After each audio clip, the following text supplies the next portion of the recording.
connaissez Lucien Guitry avant de bien connaître Sacha Guitry? Beaucoup mieux. Beaucoup. Et beaucoup plus. Non. Ah si. C'était une star incroyable. Seulement voilà, son fils a fini par l'éclipser. Comme il le dit, le fils d'un personnage célèbre fait connaître le prénom de son père. Je trouvais la formule... C'est très rare. Ah, oui, c'est très rare. Probablement l'une des exceptions. Et peut-être aussi que Sacha, qui est le diminutif d'Alexandre, oui. a eu le support du cinéma, ce qui n'était pas le cas de Lucien Guitry que voici. Qui n'a été qu'acteur et directeur de théâtre. Alors je profitais un petit peu, si vous voulez, il y a Alexandre Sardou, il y a David Sardou et Alexandre Brasseur qui sont sur scène en ce moment. Voilà, donc ces filiations d'artistes, ces familles, ben lui c'est le premier de la lignée, et Lucien Guitry est le premier Guitry à monter sur scène, puisque ses parents possèdent une très jolie boutique du côté du Palais Royal. Vous vous souvenez, vous savez, c'est là derrière sous les arcades, il y a des boutiques qui sont ma foi très jolies, ils vendaient des couteaux, et ça marchait assez bien, mais ce sont eux, ses parents, qui vont lui faire connaître le théâtre. Il va rentrer dedans, il va mettre le doigt dans l'engrenage, il va lui-même rentrer au conservatoire d'art dramatique, et là, ça va lui plaire évidemment. Il va obtenir ses premiers contrats, et il va rencontrer une Renée, le voilà, c'est incroyable la ressemblance. Son fils, d'autant que le fils mettait le même chapeau que le père. Oui. Et vous allez voir, on va voir sur les images, les capes, les nœuds, les nœuds papillons, c'est exactement. Tout ça de Sacha, ça vient de son père. J'ai l'impression en tout cas. Donc, difficulté au début pour obtenir un rôle, c'est pas facile. Du coup, il part à Saint-Pétersbourg. Et pourquoi? Parce qu'il a réussi à avoir un emploi dans un théâtre français, le théâtre Michel, où on ne joue que des artistes, que des œuvres françaises avec des artistes français. Il rencontre le tsar de l'époque, Alexandre III, qui se prend de passion pour cet acteur, qui trouve Lucien Guitry formidable. Alexandre III qui parle le français parfaitement, évidemment, comme à toute la cour de Russie. Et voilà pourquoi cet Alexandre III devient le parrain du petit garçon qui vient de naître. Ce petit garçon s'appelle pas encore Alexandre, mais on va lui donner le prénom de son parrain. Voilà pourquoi Lucien a un fils à Saint-Pétersbourg qu'il va prénommer Alexandre comme son parrain.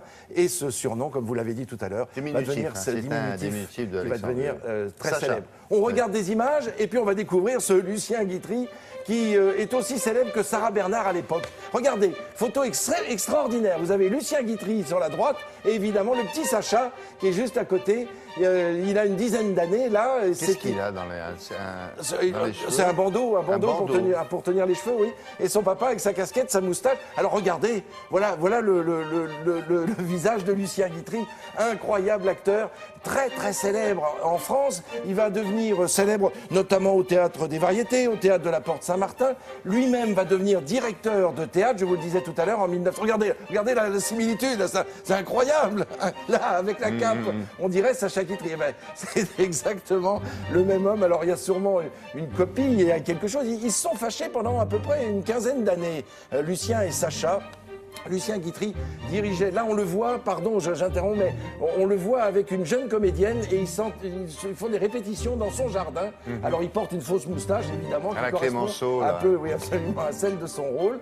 Et puis là voilà, c'est le rôle qui a été écrit par Sacha Guitry pour son père, celui de Pasteur, Louis Pasteur. Regardez, c'est troublant, hein, on a l'impression de voir le scientifique avec son petit pince-nez et puis évidemment cette barbe et cette moustache. Alors ils se sont fâchés parce qu'un jour Sacha Guitry est arrivé en retard dans le théâtre de son père.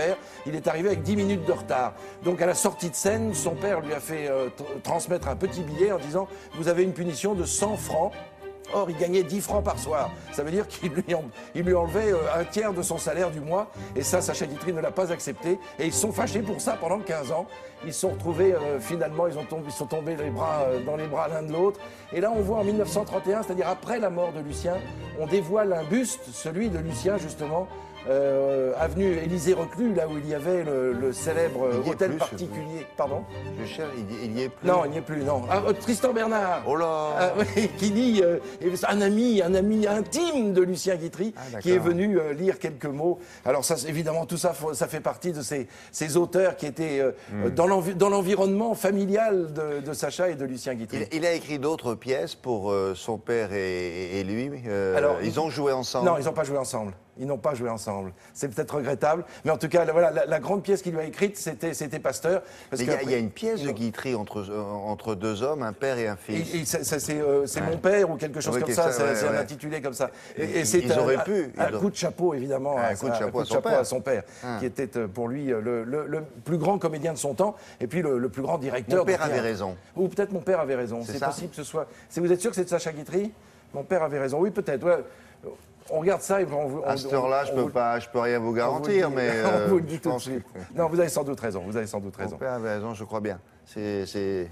Hein? Oui, c'est ça. Bravo. Merci Donc beaucoup. il avait épousé Renée Delmas-Pongest, qui était la fille de René Delmas-Pongest. Et le père et la fille avaient le même prénom, c'est surprenant, qui était lui un auteur dramatique. Et il a divorcé de son épouse. C'est à cette époque-là que Lucien a pris Sacha sous son aile et l'a emmené avec lui à Saint-Pétersbourg, avec des histoires incroyables que raconte Sacha Guitry bien plus tard. Merci beaucoup. Allez, on fait un point sur la circulation dans quelques instants. Et puis la météo, bien sûr. Quand j'étais petite,